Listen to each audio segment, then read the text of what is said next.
Axmed Maxamed Islaam madaxweynaha maamulka Jubbaland oo gelinkii dambe ee Sabtidii gaaray deegaanka Dooble ee gobolka Jubbada Hoose ayaa ka wada abaabul dagaal oo ay tahay in lagu wajaho shabaabka ka arimiya magaalada Bu'aale ee gobolka Jubbada Dhexe.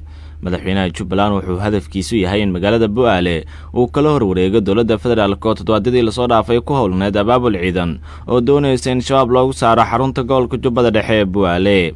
madaxweynaha Jubbaland waxaa la soo sheegay in maalinta Axad uu Dooble kula kulmay saraakiisha ciidanka Jubbaland kuwa uu ku wargeliyay in uu diyaar garoobaan gulf military oo ka dhanaa shabaabka magaalada Bu'aale.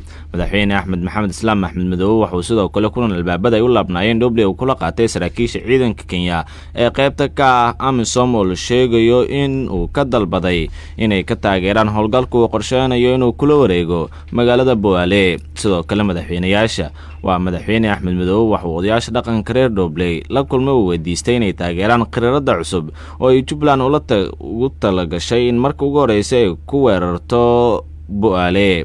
General Aadan Maxamuud Ibraahim Koojar taliyaha guud ee ciidanka daraawiishta Jubbaland Axadii waxa uu sheegay in Jubbaland ay dejisay qidad dagaal oo maleeshiya uu doonayaan in ay ku xoreeyaan deegaano badan sida magaalada Bu'aale. geesta kale taliya Aadan Koojar waxa uu aaminsan yahay in wada shaqeynta labada dhinac ee taliska xoogga dalka iyo saraakiisha daraawiishta ay tahay mid wanaagsan. inaan maaragtay insha Allah goobaha qorsheysan oo dhan inaan tagi doono oo gaari doono ciidanka dawlad goboleedka Jubbaland iyo ciidanka xoogga dalka Soomaaliyeed labaduba inay gaari doonaan insha Allah hadii la yiraahdo.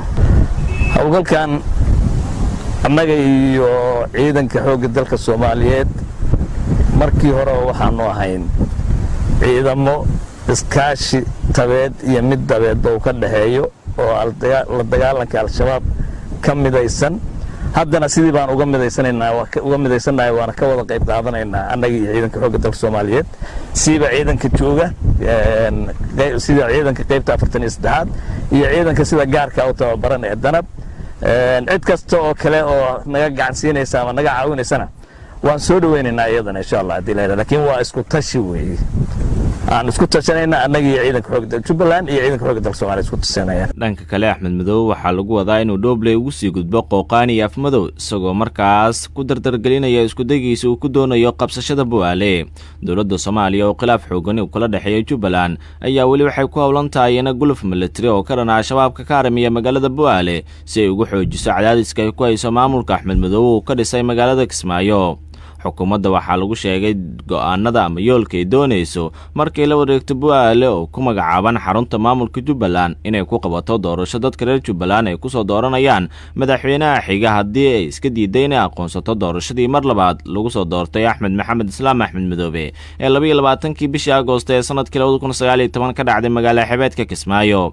Axmed Madow oo arintaas isna ka biyadiidan waxa uu hadda dardargelinayaa howlgallada ciidamada daraawiishta Jubbaland ay ka wadaan qaybo ka mid ah gobolka Jubbada Hoose. ciidanka dowladana waxay hadda aad ugu sii dhawaayeen qaybo ka mid ah gobolka Jubbada Hoose oo deegaano muhiim ah al-shabaab ay kala wareegeen. shabaab waxay isaga baxeen Jamaame oo ahayd xarun muhiim u ah 10kii sano ee la soo dhaafay marka loo eego deegaanada ay ka haystaan gobolka Jubbada Hoose. waxaana hadda Axmed Madow iyo dowladda federaalka loolankoodii siyaasadeed u wareegay ciidanka xoogga dalka iyo kuwa daraawiishta Jubbaland oo labada dhinac ay ku doonayaan inay ku qabsadaan magaalada caasimadda waa maamulka Jubbaland ee Bu'aale.